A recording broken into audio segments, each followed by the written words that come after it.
আর সোনা বাবার জন্য কোয়েল পাখির মাংস রান্না হচ্ছে। রান্নাটা ভালো লাগলে লাইক কমেন্ট শেয়ার করবেন। কড়াতে তেল দিয়ে তেজপাতা দিয়ে আগে থেকে রেডি করা মাংসটুকু কড়ার উপরে ঢেলে দিলাম।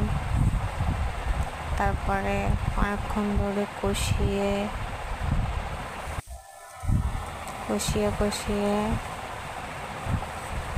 সুন্দর করে কষিয়ে ঝোল দিয়ে দিলাম।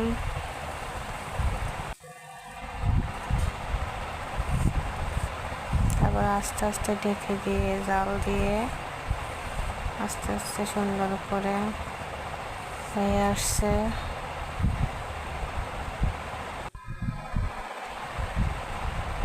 কেমন হয়েছে বলবেন। খেতে অনেক মজা। বাবাই সোনা তো বলছে অনেক মজা।